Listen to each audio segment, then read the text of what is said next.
I can't tell you a thing.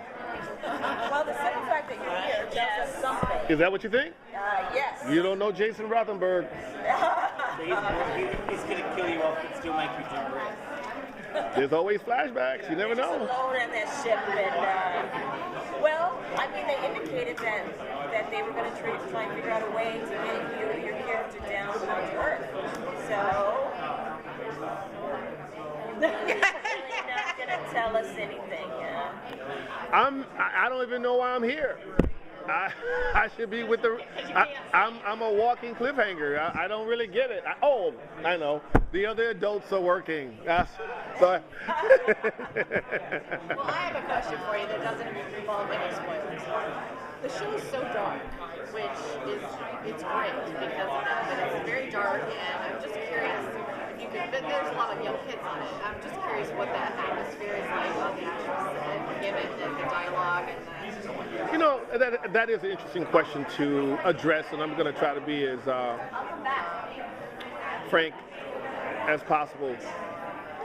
You know, I think a lot of people were probably put off by the Uber Lord of the Flies theme, but it goes back to something, you know, nothing gets done on any show unless it's cleared by higher up.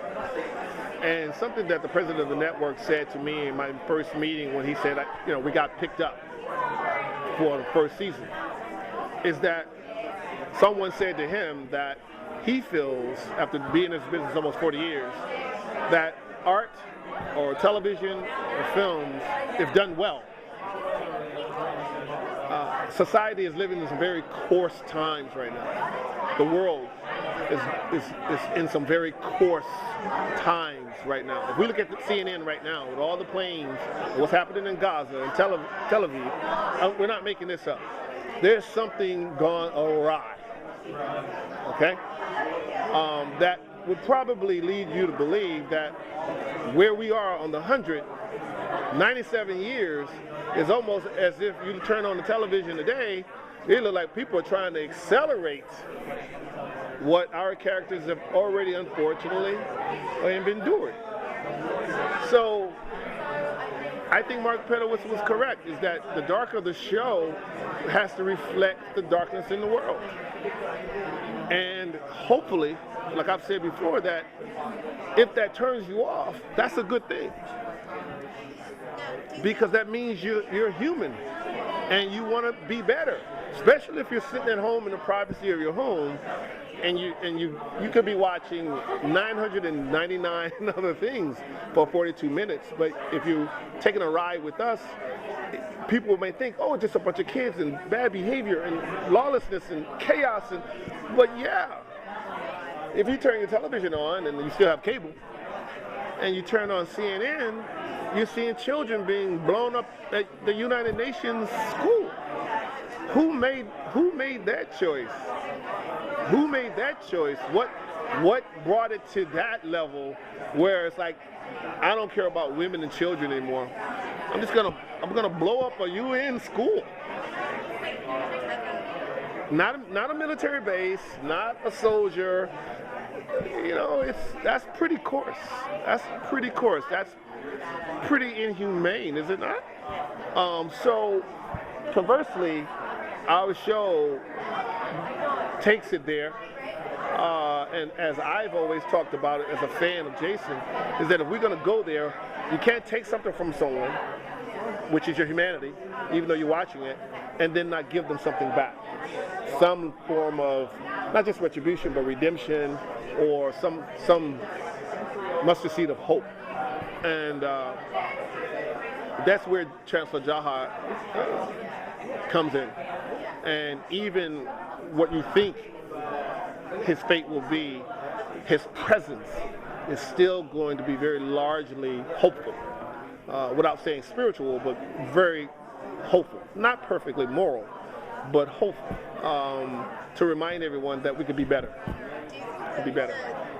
It's dark because. Oh, it's more brutal. Not only the show, but I mean, in general, the universe, the Earth now, we're getting all this information. The burial site of Noah yesterday. But is it because we get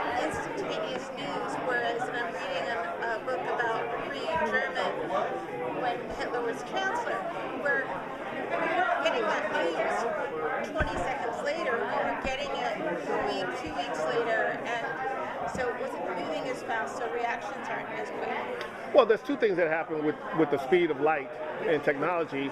Unfortunately, there's a gentleman by the name of, you can research him by the name of Dr. Jacques Fresco, who talked about